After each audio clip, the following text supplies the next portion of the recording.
This program is brought to you by Emory University. Michael Bloomberg, Oprah, J.K. Rowling, Bill Gates. These are some of the prestigious, elite, and honorable people that Harvard got for their commencement speakers. So what does it say about the Harvard of the South that you got Vincent Chase?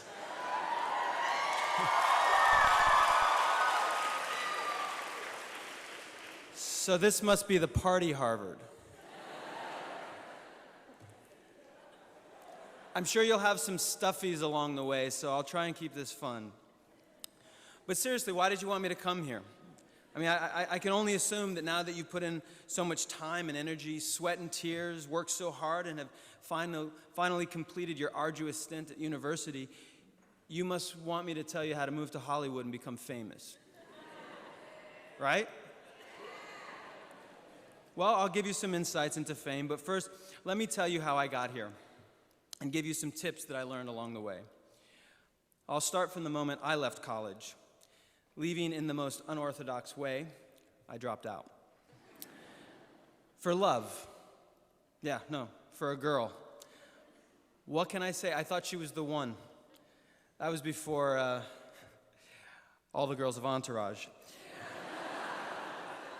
Anyway, I woke up one day and I just didn't go back. And without a job or any money, where do you think I went? Back to live with my parents?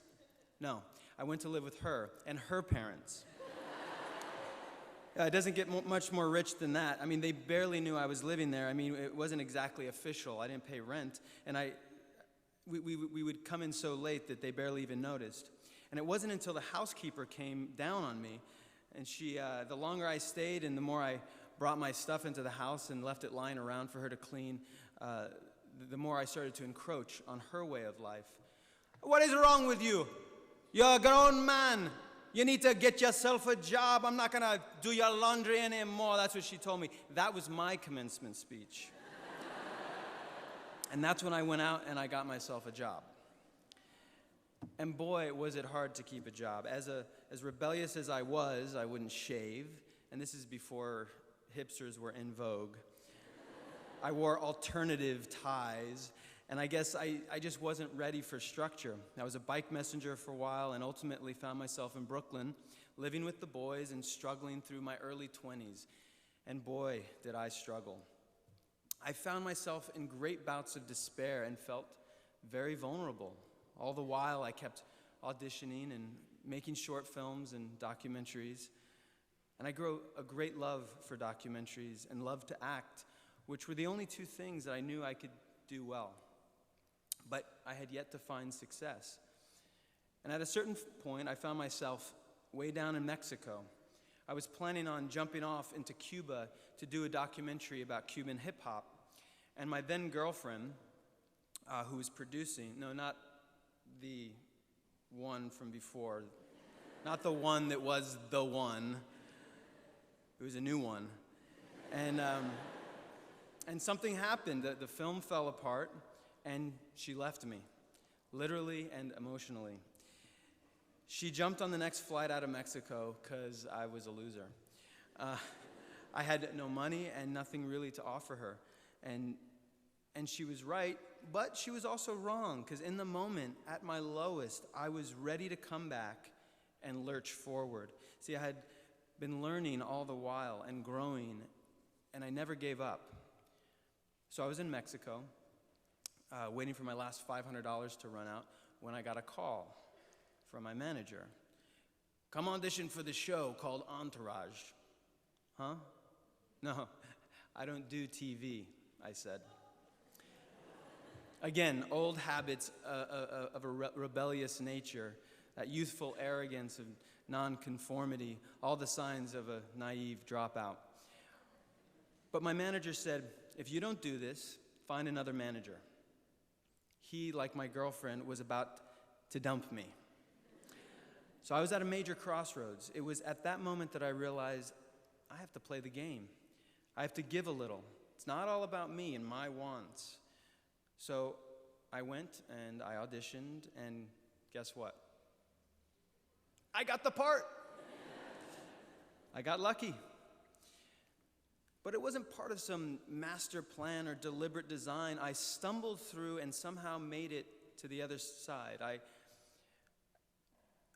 I'm much more sensible today, I like to think, and grown into some very deeply understood principles of living. But at the time, this story has so much to say for me, about me. And so let me see if I can try and break it down. So, a couple things happened. Right? I fell in love. I ventured out. I worked hard. I wrestled with hopelessness. I let myself be vulnerable. I learned to play the game and give back. And then I got lucky. And so it's very interesting. Over the past couple of weeks that I've been contemplating what to say here today, I kept coming across themes and ideas that were not only relevant to you at this time when you are going to be graduating, but lessons that are still relevant for me today as well.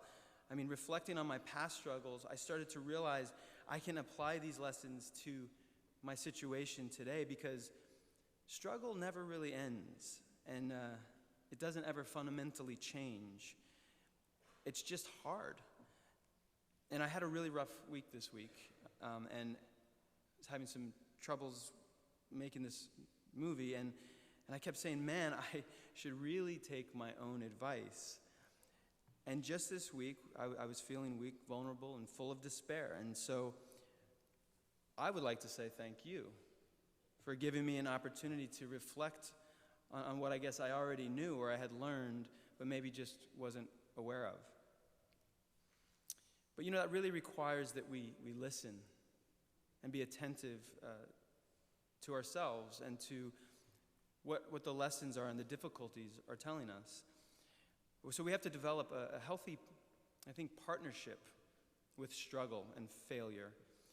Respect and appreciate the moments of difficulty, perhaps even when it feels unbearable, because those moments lead to growth and change.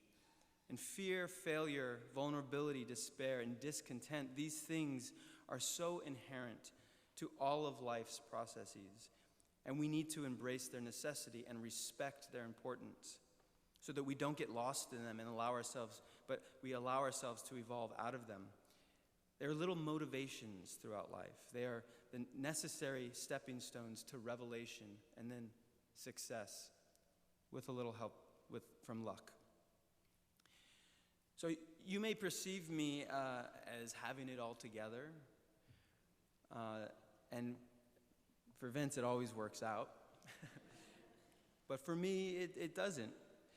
And I'm on a show and in the movies, and maybe you see me on the red carpet, and everything's all hunky-dory and fun and games. But I just told you that I am struggling. I have struggles currently, to date.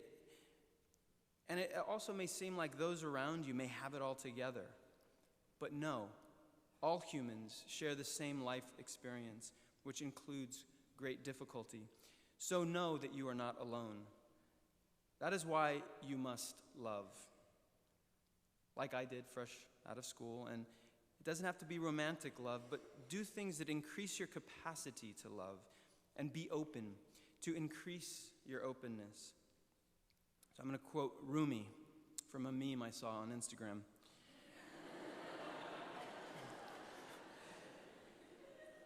Your task, and by the way, if you follow me on Instagram, you should have already read this, but just in case you don't, which you will after today, your task is not to seek for love, but to merely seek and find the barriers within yourself that you have built against it. And once you have opened and increased your ability to love and connect with others and share their experiences and be open to share others, things happen. Too much today do people put up boundaries and isolate themselves, putting forth only the most positive visions of themselves, hiding their failures, shying from their weakness. And technology has done an amazing job, such an efficient job at allowing us to hide away from each other more effectively, posting only the hottest, funniest, most alluring versions of ourselves. But it's dangerous because it erodes our true relationships. We fail to bond over the struggles that we share, that we need to share to overcome together. So, Mr. President, where are you? We should have conferred before because we're touching on the same things, but it's true.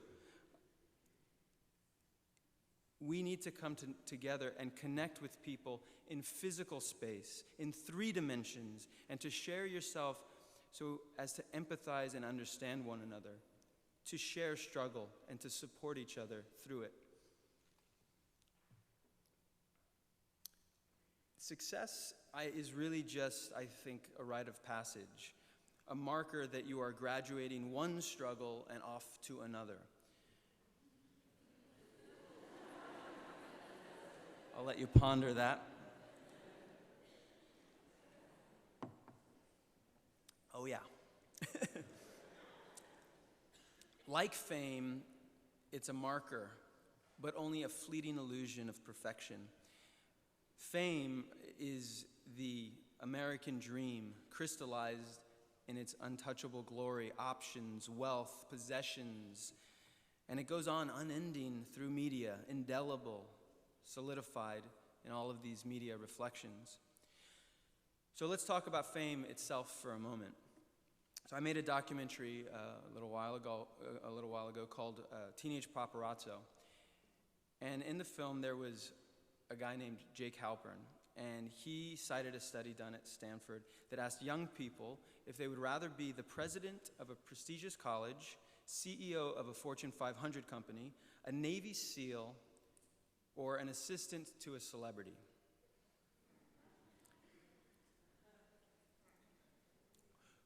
What do you think they chose? Yes, they chose Turtle from Entourage. Overwhelmingly, basically underscoring a culture that puts a premium on fame. It's true. A lot of our culture is fame obsessed. They think they can solve their problems if they can just be famous. Don't do that. Please, don't try and be famous. Again, it's not a goal, it's a result, a passing acknowledgement of your good work. Perhaps, maybe you will be known, but not necessarily. And even if you are known, you first must do something.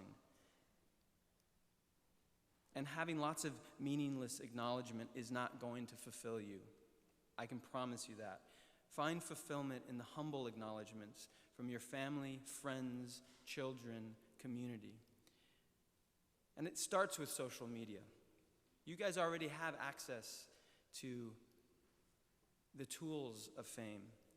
So chill out with the selfies, merely looking for likes and superficial approval, sexualizing everything, being gross and crude just so you can get as many followers as possible.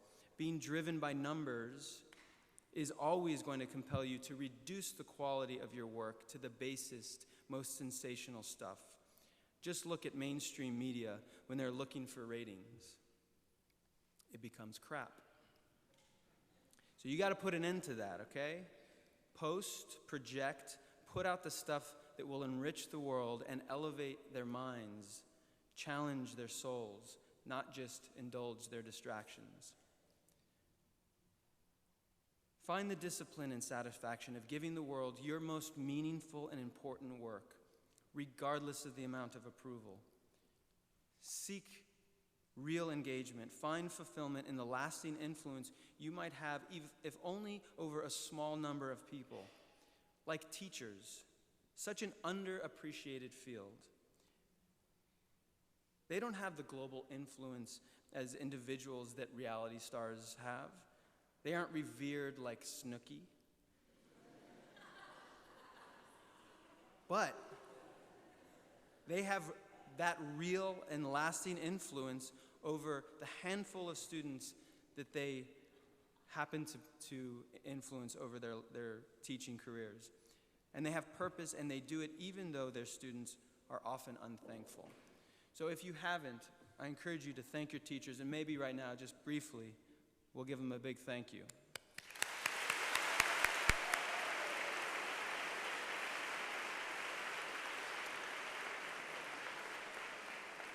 but do it in person.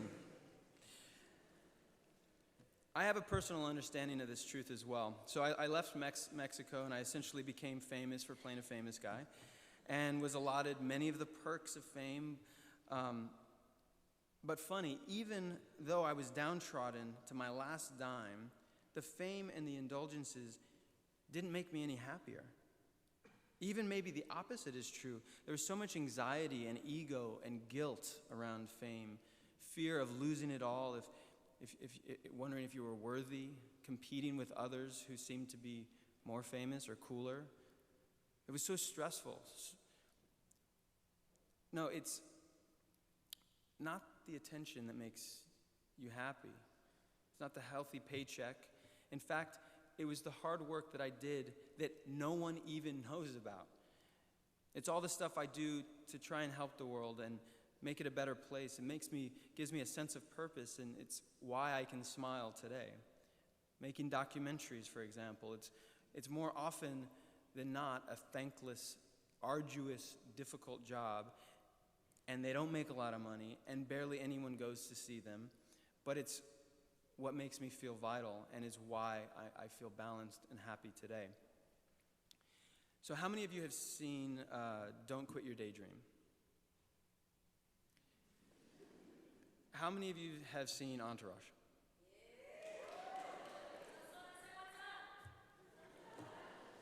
You see? I made this really beautiful little documentary that no one saw. But after today, they will. But that's okay, because the knowledge and understanding that I gained, the expertise from all that hard work that I put into making them, I get to take away with me. It's mine for life. And I feel worthy, self-assured, and confident.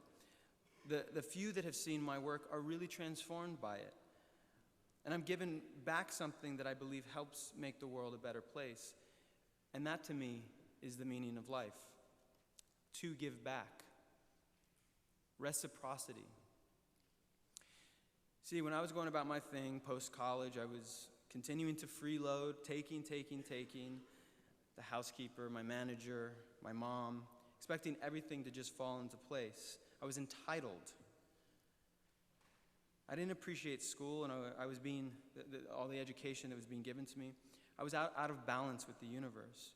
It wasn't till I started to give that things really started to turn around for me. So give more than you take.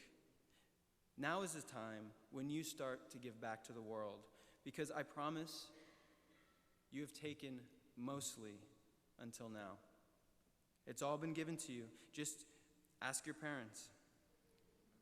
They've given you life, safety, they took care of you, gave you gas money, food, shelter, an education, and one of the best schools in the world. Your teachers gave you their wisdom and knowledge, and now it's your turn to go out into the world and start repaying them. Not by sending checks made out to mom and dad. That's not what they want. You pay them back by giving to the rest of the world and making a life for yourself that you can speak proudly about, that you can take ownership for and represent with honor and pride. Build a legacy, not on fame, not on fortune, but make an impact by simply being of service. Give to your friends and your community and the earth. Give back to a healthy planet, because when you give and make sure to support those around you and commit to their success and well-being, they will be able to give to you again. You are on this planet with other people and other things and other living beings, all struggling the same and all sharing in the burden, helping each other. You need them. They need you. So let them know that you support them.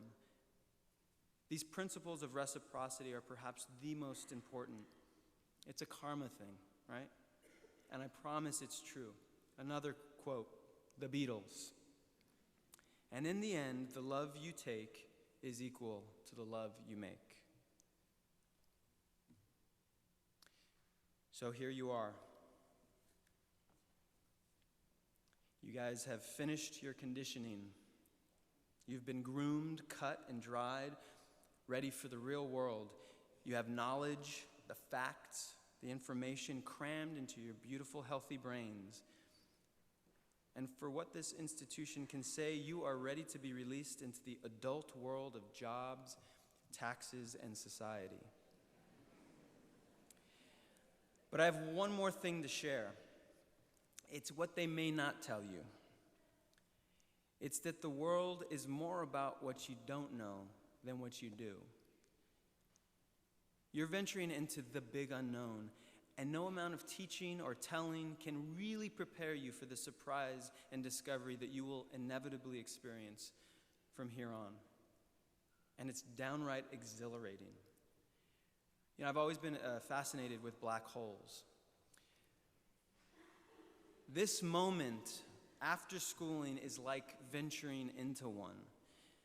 You see, the way scientists study black holes is through the event horizon, which is the limit of what they can see and study. It's the circumference of data and information that is only detectable on the greatermost edge of the black hole's immense power, where our knowledge ends and mystery begins. It's where the universe has a gravity and depth that is just outside our ability to understand. You are on that edge.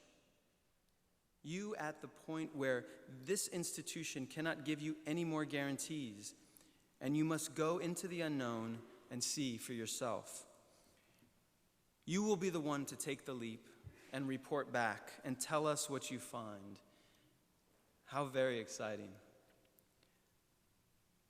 The most important things in life are about the things that cannot be defined, categorized, or known.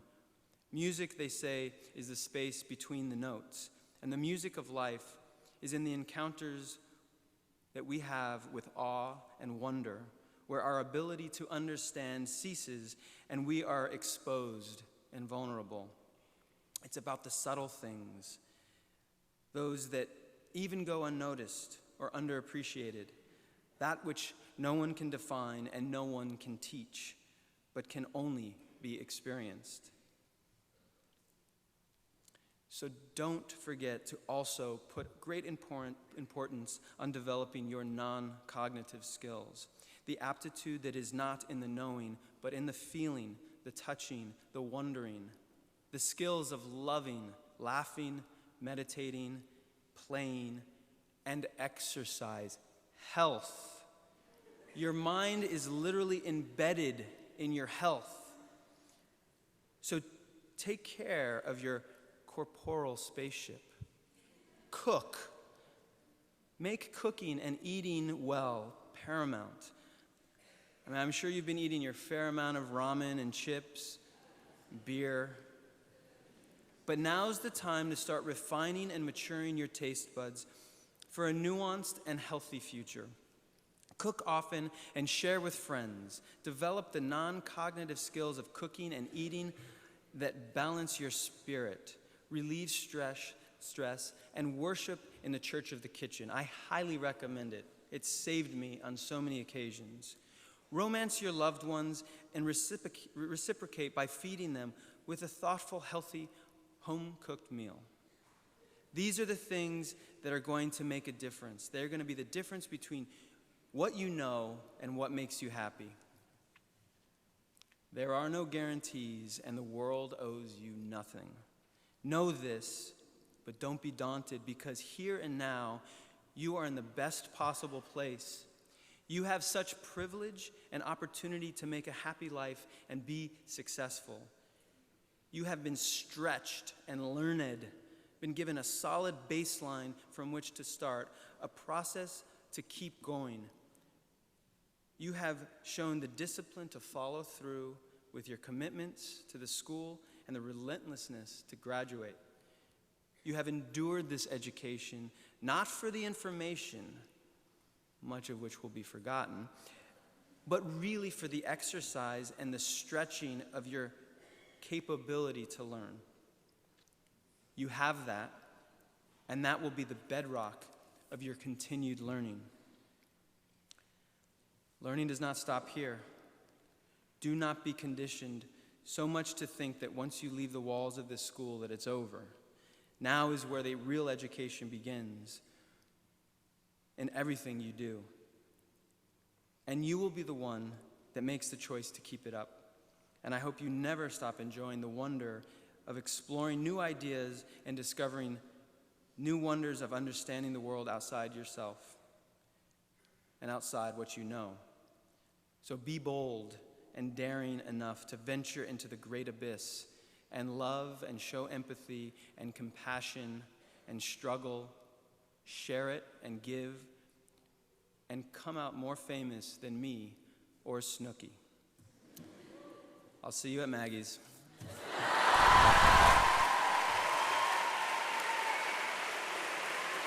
The preceding program is copyrighted by Emory University.